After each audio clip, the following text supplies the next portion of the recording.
Well, good day, everybody, and welcome to Fly Fishing Pass It On. Today, we've got a special guest with us today, Kathy Ruddick. She's a Canadian champion women's fly fisher. 2 years ago, she won that, and she's also been on the World Championships 2 times.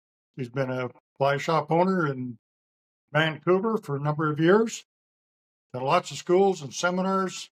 She's been a busy gal. So, how's things going, Kathy? Hey, Brent, good to see you. It's been a while. Yeah, it is. Been a Yeah, long time.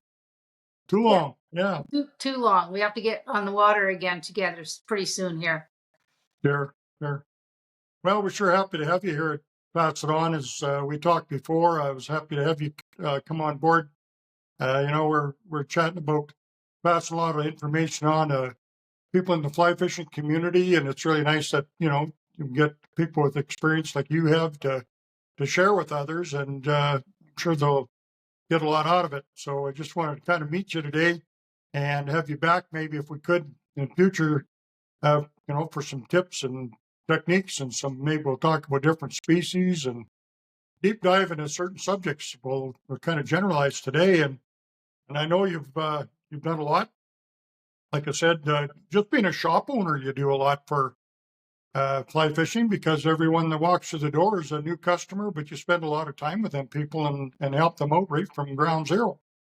Absolutely. Brent, you make a really good point. My years in running the shop, you are dealing with somebody will walk through the door. You don't know if they're an expert fly fisherman. You don't know if they're beginning. You don't know if they just do trout fishing. You don't know if they want to get into salmon fishing. There's just a Pandora's box, so to speak, when you help people out. So you have to have that base knowledge of how can I help this fellow or this person, I should say, man, woman, child, to get their interest either established or take it a little bit further without overwhelming somebody. It'd be no different than somebody wanted to teach me how to snowboard. It wouldn't be pretty.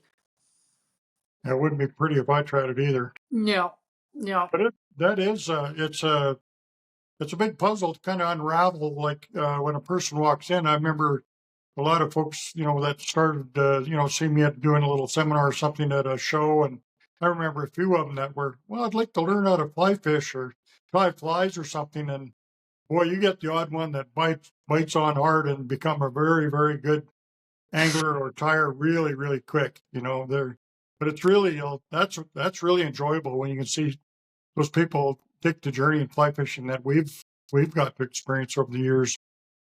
That's what I think I really enjoyed the most is to be able to teach somebody the basics of it.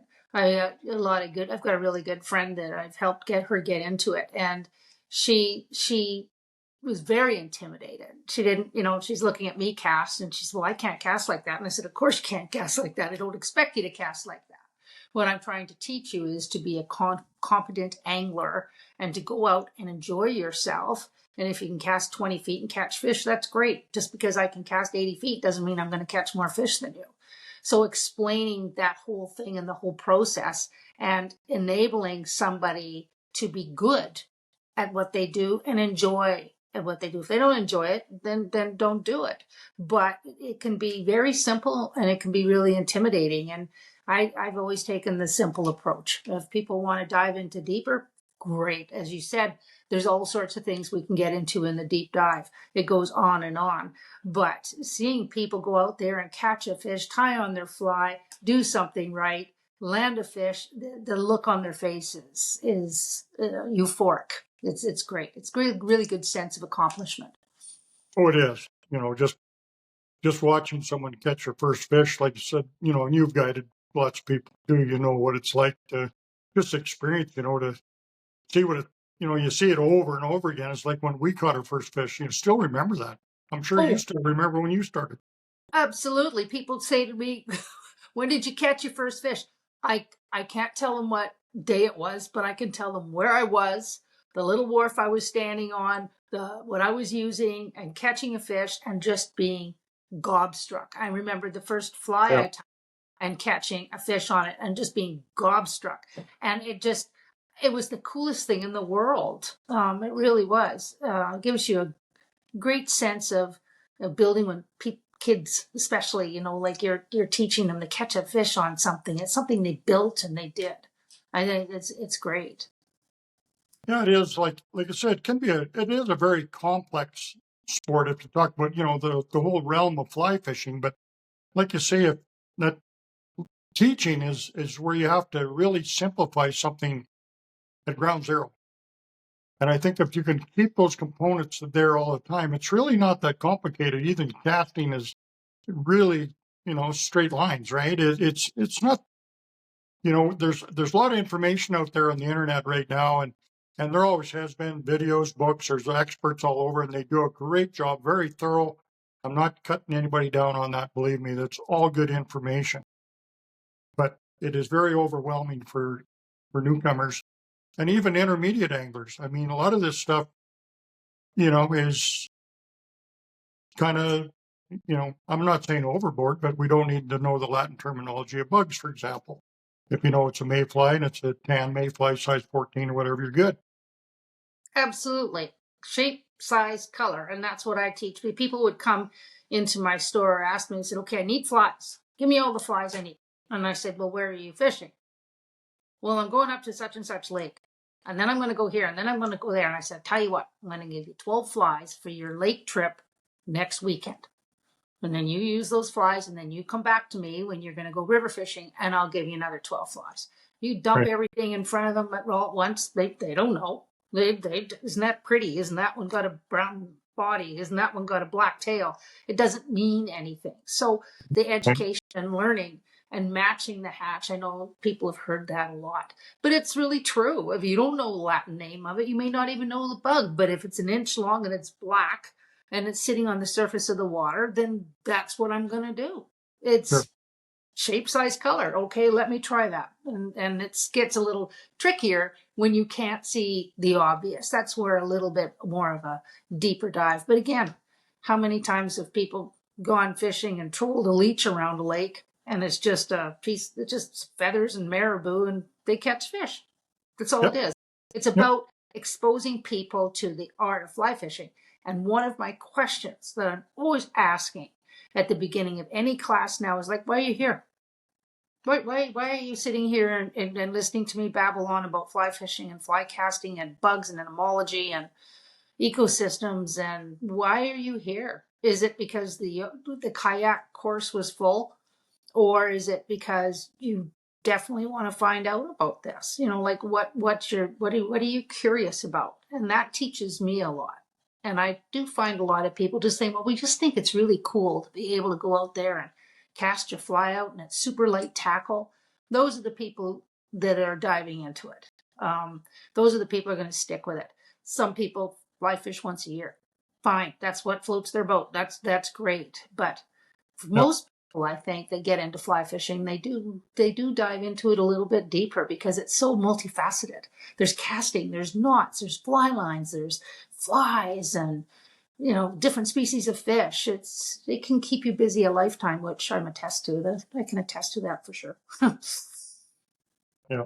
Well, it's like you said at the beginning, you never stop learning. I mean, every day is different. And so, I mean, even if you were going to, like a lot of people, for example, are dry fly anglers, and that's what they fish, period, their whole life.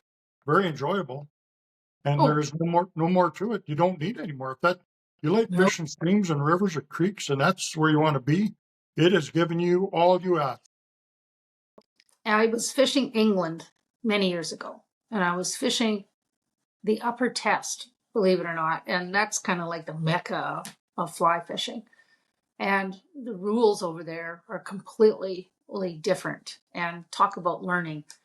And you didn't wear waders, you just wore hip waders. And I started to enter the river, and the ghillie that was with me said, "Ma'am, what are you doing?" And I said, "Well, I'm going to get into the water so I can cast better." And he goes, "No, you're not. You're going to get back out. You can't do that here." I went, "Oh, so they don't want you to get into the water. You can stay in the muck and the shoreline, but we'd rather you didn't get in." I'm like, That's "Okay, interesting. that's Yeah. fine." And I opened my squeaky fly box and I look at way too many flies that I've brought. And I thought, I'm going to put on a hare's ear nymph, beadhead hare's ear nymph. And I said, "You think this is a good fly to use here? Because you've got a gilly and you need to get their expertise. This is where they live. His eyes got big as saucers and says, "Madam, it's simply not done."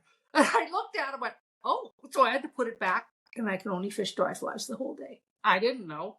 And that's what they fish dry Yeah. flies. I was horribly You embarrassed. just insulted him. Oh my gosh, did I will, Yeah. "Madam, it's simply not done."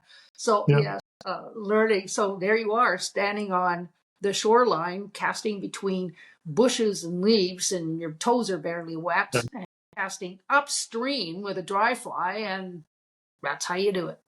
Sure. Sure. But you know, it's interesting, like going there, like where I was in Medicine Hat, we had an army base out of, British Army base up the road, and had a lot of guys that came to schools or fished with me and stuff that from England, and those guys know their stuff when it comes to lake fishing. They've been doing that for a long time, and they have their little groups and clubs and stuff like that. They keep all their secrets pretty tight, hold their cards pretty tight, don't they? You've Very, been in the World Championship, so you know what I'm talking about. yes, very, very tight. It's competitive. I mean, that opens a whole different division of fly fishing, the competition fly fishing in the worlds and the Commonwealths. There's several of them around, um, but that's a whole different ball game. Oh yeah, It's pretty intense. It refines you, it sharpens you up, and you have to think real fast about how many fish can I catch in a certain period of time and under certain conditions. yeah. That's got to be pretty intense when you start doing that in competitions like that. I've never been in a competition, but I was asked to go to. I think it was. I was just opening up my shop at that time. They wanted me to go over to Spain a Uh, couple of weeks before the competition to tie the flies and get it all, be an alternate angler and stuff. Would have been a great experience. I'd love to have done it, but that would have been 3 weeks out that I just didn't have the time to go. But no. I got a kick out of Dale, our friend Dale, when he was at his first competition, and the captain said, "Dale," he said, "you're going to get outfished today, and you're going to outfish real bad." He Yeah. said, "What was that?" He drew up with Chris Osgood, was it? Osborne or Osgood? No, Chris Osborne. Yeah. And Dale said, so the captain said, "See what he was using for a fly and whatever." And Dale said, "I went down, met the guy at the boat. He shook my hand. He said, 'Here's a fly I'll be fishing today.'" He said he gave him one. Dale said he had 20 fish in the boat before he had a pull. It was just like these guys can fish. So you've been in that loop, and that's got to be quite an experience. Well, it's humbling. You think you know what you're doing, but you go to different countries and the fish behavior's even different. It might be a rainbow trout, but we fish, especially in Canada, we fish for wild fish. They are reared or stocked, but they Yeah. are put into the wild at a very young age. Where in Europe, there isn't, everything's a pay fishery. Very few places you can just walk up to a stream and fish it. You have to pay to get access to it. And these areas are stocked with mature fish. And their behavior is, they're not wild, they're tame. So they're looking for pellets coming out of the air, not mayflies. No, And that's a total there different were, deal. there were anglers that when I first couple times, I was like, what are they doing? Like it made no sense to me.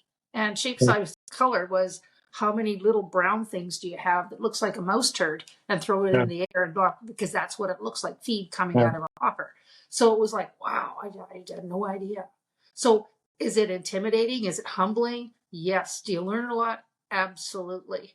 But it's not for the faint of heart. It definitely tests your skills, pushes you to the limit. Yeah, it's hard to beat wild trout. You can't beat it. You can't beat it. And I don't again, care where they're at. Yeah. yeah, And you there's can't. so many other species. And Kathy, we'd like to have you back. I know you're an avid steelheader. You caught a massive steelhead. We want to talk about that someday. That was a beautiful fish caught the other day, one that people only Yeah, dream about. And yeah. tarpon, you're setting up saltwater trips. You still fish all of that. And, so we've got a lot to talk about if you would like to come back sometime. And Love to. Yeah. we'll get into some of the tips and techniques that'll help some of the people. But I think we started on a very good topic here today when you're about the fly shops. And neither one of us are in the fly shop business anymore, so we're not promoting ourselves there. But I would strongly suggest if you're interested in learning how to fly fish, go to a shop. These guys they know their stuff, know the equipment, tell them what you need. They're just a beginner. They're not going to oversell you, whatever. Get you started on the right foot. And, you're not going to go online and buy from some offshore company and they're not going to do anything for you other than ship you a rod and a reel. These fly shops earn their salt. They'll help you out on your journey. They want you to be a fly fisher for the rest of their days, hopefully, and a good customer. And they'll be a good friend of yours. You become a good relationship, don't you? I agree that it's almost like an extended family when I had my store. I mean, generations of people went through there, and giving them the right advice and setting them up with the right equipment is huge. And you make a valid point. I can go online and buy a rod, reel, and line set up in a heartbeat, but that doesn't show me how to use it. And the different people will need different equipment. It's size to them. Their budget's different.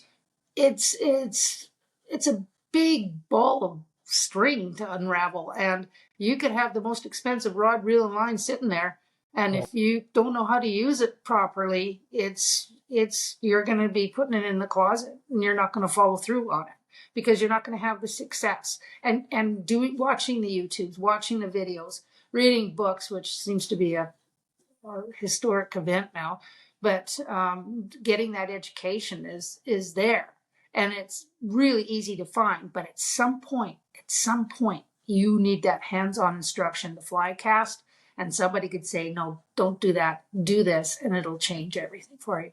And you can't get that unless you go into a fly shop or talk to a proper instructor and get someone to help you out. Yeah, that's right. They have all the local knowledge. They know the flies, the equipment. They got everything. You're going to get the right stuff and start on the right foot. Or if you're traveling to a different destination, I'm sure they could help you with that too. But you sure run across a lot of good shop owners and guides up and down the road over the years. I know you have, and they're great people. Just a great community. So I'm glad you're part of it. You're a big part of the fly fish community, and we appreciate having you on today, Kathy. And we're going to have you back if we can get some time from you again. If you're not busy this winter, shoveling snow, I heard. Yeah. That ain't helping. I'm done. We got snow Yeah. last night. Boats in the garage, and sadly now I have to face the music and start cleaning up stuff that I've been ignoring all day because I've been too busy out fishing. But it keeps me going. So anyway, Okay. thank you for the invite, Bryant. And yeah, I'll look forward to talking to you again and continue to have good success with your venture here. Well, thank you very much. You have a great day. Bye, Brent. Bye.